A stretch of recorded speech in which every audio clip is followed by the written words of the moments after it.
का हमारा टॉपिक है eigen value and eigen vector. तो शुरुआत करते हैं मैट्रिक पॉलिनोमियल से। पॉलिनोमियल आप जानते ही होंगे, पॉलिनोमियल किसे बोलते हैं। इस तरह का जो एक्सप्रेशन होता है यही एल्जेब्रिक एक्सप्रेशन ही आपका पॉलिनोमियल होता है।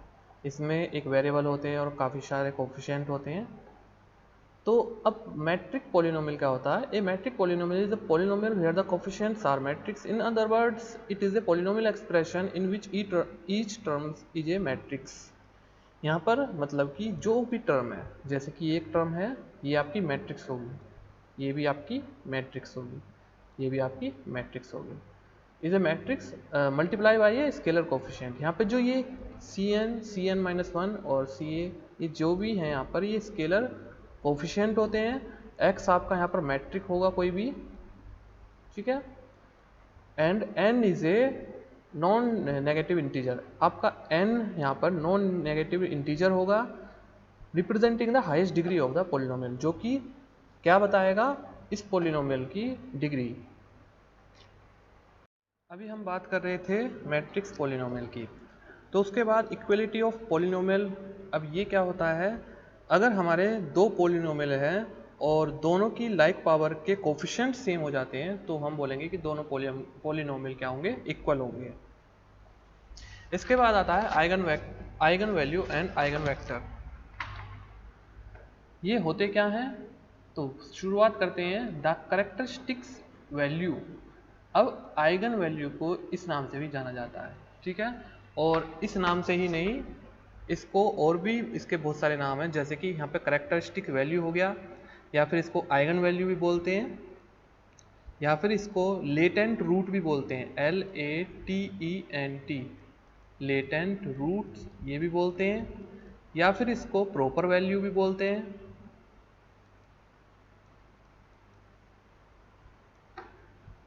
और यहाँ पे कैरेक्टरिस्टिक्स रूट भी बोलते हैं। तो यहाँ पे 5 नाम आपको इसके याद रखने हैं।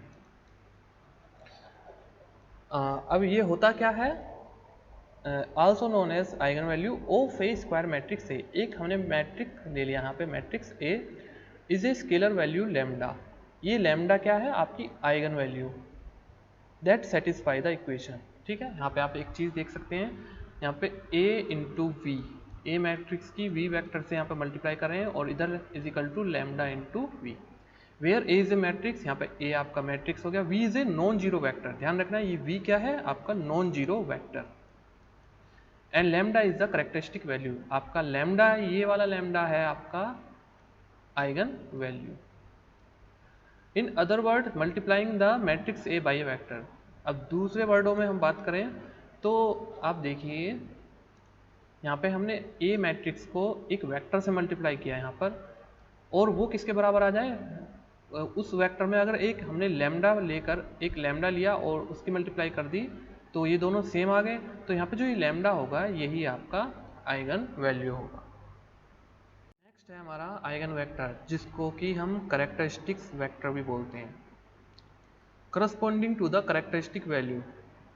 यहाँ पर ध्यान रखना, हर एक लैम्डा की अपनी एक कैरेक्टरिस्टिक यहाँ पर आइगन वेक्टर होगा या फिर कैरेक्टरिस्टिक वेक्टर होगा।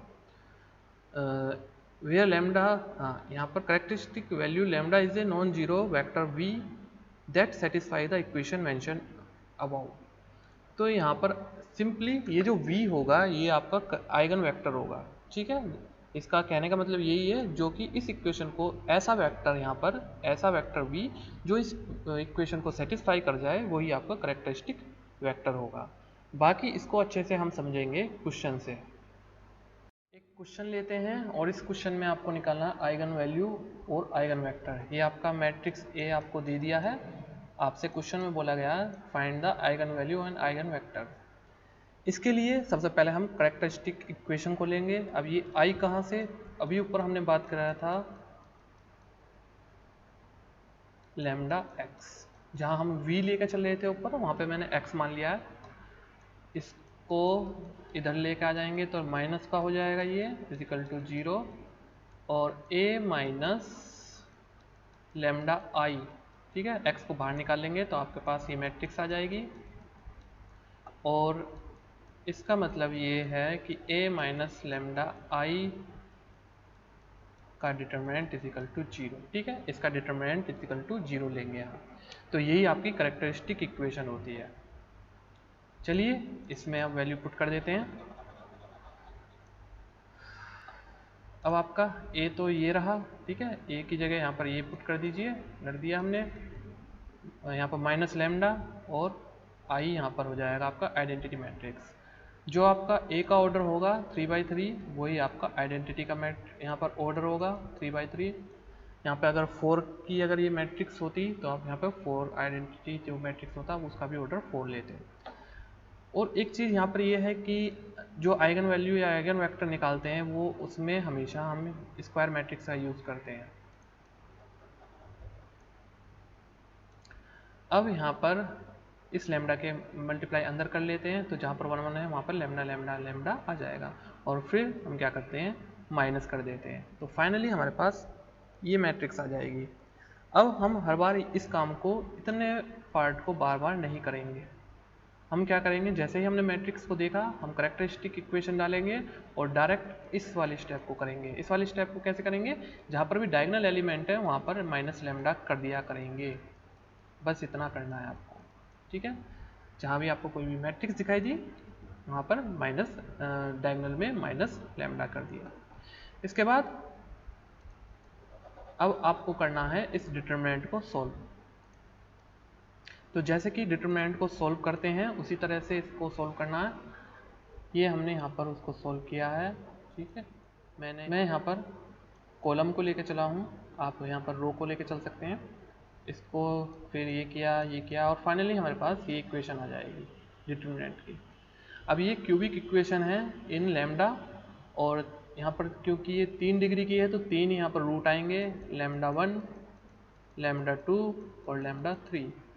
इसको सॉल्व करेंगे, इसके रूट निकालेंगे। तो यहाँ पर मैंने फैक्टराइजेशन मेथड यहाँ पे यूज़ किया है, तो लैम्डा 1 की वैल्यू 1 हो जाएगी, 2 की वैल्यू -3 और -3, ठीक है। ये तो यहाँ पर सेम ही रूट देंगे, तो 3 लैम्डा की वैल्यू आ गई, लैम्डा 1 में लैम्डा 2 लैम्डा 3। अगर यहाँ पर क्वाड्रेटिक इक्वेशन बनती तो आपके यहाँ पर 2 रूट आते हैं। यही रूट होते हैं आइगन वैल्यू, ध्यान रखना। जो लैम्डा की वैल्यू आप निकालोगे वही आपकी आइगन वैल्यू होती है। आधा काम हो चुका है। अब हमें क्या करना है, आइगन वेक्टर निकालने हैं। अब यहाँ पर ये जो आइगन वैल्यू आपको मिली हैं इनके करस्पॉन्डिंग आइगन वेक्टर होंगे, मतलब लैम्डा 1 का आइगन वेक्टर अलग होगा, लैम्डा 2 का अलग और लैम्डा 3 का अलग। मैं आपको लैम्डा 1 का निकाल के दिखाऊंगा, आप बाकी यहाँ पर लैम्डा 2 और लैम्डा 3 का निकाल लेंगे। Eigen vector corresponding to lambda 1, ठीक है। तो इसके लिए हम क्या करेंगे, जो आपकी ये वाली इक्वेशन है, इस इक्वेशन में जहाँ भी आपको लैम्डा दिखाई दे रहा है वहाँ पर आप उसको 1 पुट कर देंगे, मतलब लैम्डा की वैल्यू पुट कर देंगे। तो 5 - 1 4 हो गया, 1 - 1 0 और -11 minus lambda is equal to -12, ये ठीक है, यहाँ पर लिख दिया। बाकी आपकी पूरी मैट्रिक्स ऐसे ही सेम रहेगी। जब आप यहाँ पर लैम्डा 2 लेकर चलोगे जिसकी वैल्यू -3 है, तो आप क्या करोगे, यहाँ पे जहाँ आप ऊपर लैम्डा यहाँ पे आप देख रहे हो वहाँ पर आप उसको रिप्लेस कर दोगे -3। तो ये आपका क्या हो जाएगा, 5 माइनस 3 जो कि होगा 8, 1 माइनस लैम्डा 3 जो कि होगा आपका 4, -11 माइनस लैम्डा 3। तो ये आपका -11 -3 यहाँ पर 8 आ जाएगा माइनस का। इसके बाद इस फॉर्म में लिखना है इसको, ठीक है, x1 x2 x3 और इधर 0 0 0। फिर इसकी इचिलियन फॉर्म बनानी है। आप जैसे इससे पीछे वाली वीडियो में हमने पढ़ा था सॉल्यूशन ऑफ होमोजीनियस इक्वेशंस, तो आपको वही सारा प्रोसेस यहाँ पर अप्लाई करना है। आपको क्या करना है, इचिलियन फॉर्म बनानी है, ठीक है।